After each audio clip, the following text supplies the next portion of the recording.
Hi guys, this is the last video on equations and it's actually called inequations, actually better, inequalities.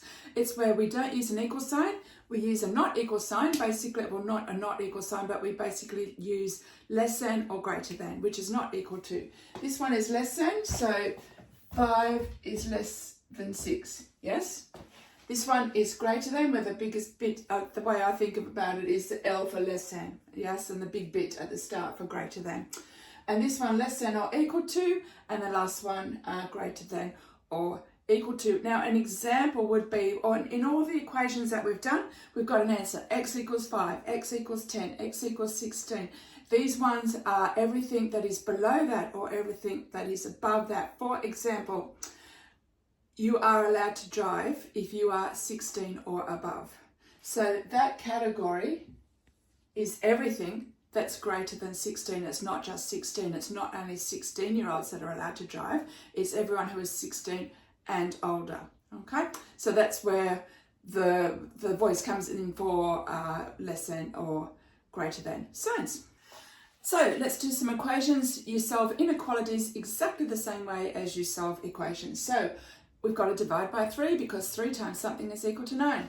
So divide by 3.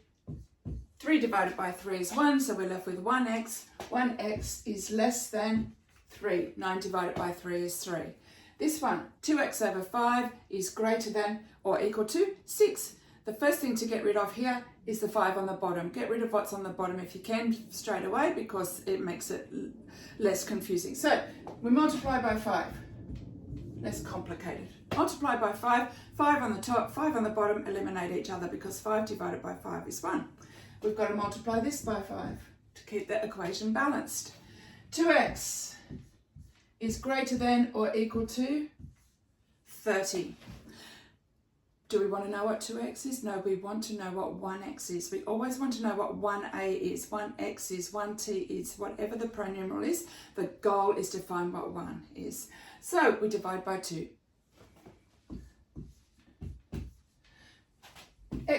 Twos cancel out, we're left with x is greater than or equal to 15 because 30 divided by 2 is equal to 15. And inequalities done the same way. There's just a couple of little things, of course, that make it a little bit more complicated, so keep watching. So here's the thing.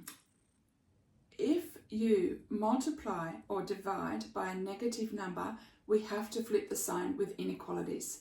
So let's look at this statement. 5 is greater than 2. Is that a true statement? Yes, it is. 5 is greater than 2. If I was to multiply both of those numbers by negative 1, 5 times by negative 1 is negative 5. 2 times by negative 1 is negative 2. Is negative 5 greater than negative 2? No, it's not. Think of the temperature. Minus 5 is colder than minus 2, isn't it? Minus 2 is closer to 0. Minus 5 is further along. So it is actually less than. Minus 5 is less than negative 2. So stick by this rule. If you're multiplying or you're dividing by a negative number, then we must flip the sign around. Okay? That's just something to think of. They will be in the more difficult questions with inequalities, not the basic straightforward questions.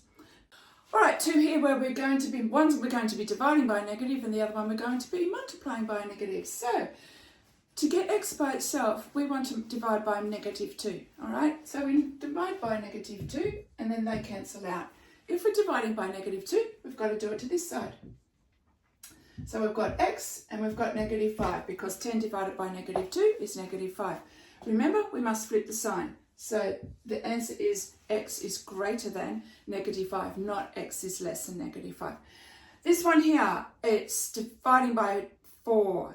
We don't want negative x. We're not looking for what negative x is. We're looking for what x is. So we're going to get rid of that negative 4 straight away by multiplying by negative 4.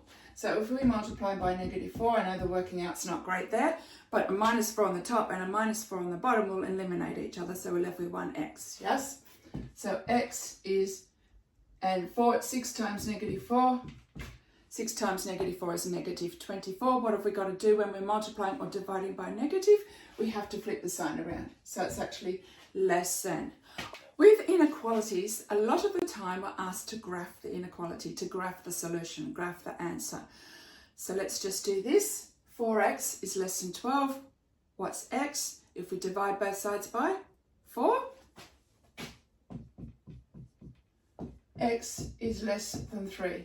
That's meant to be 12 divided by 4 there. Sorry, very ineligible writing there. X is less than 3. This is how you graph it. You find 3, you put a circle. X is less than 3. Are those numbers less than 3 or are those numbers less than 3? These numbers here are less than 3, so you draw an arrow from the circle and there you've graphed it. Every number in the world that's less than 3, including all the negatives to infinity and beyond, are included because there's an arrow on the end of that line. Okay, so that's what you do. But what happens if this was less than or equal to? How are we going to graph that? So our answer is less than or equal to 3. How are we going to graph that so it is so it signifies that it's less than or equal to what you do here? If it's less than or equal to, then you colour in the 3. All right, I'm only going to do one of those.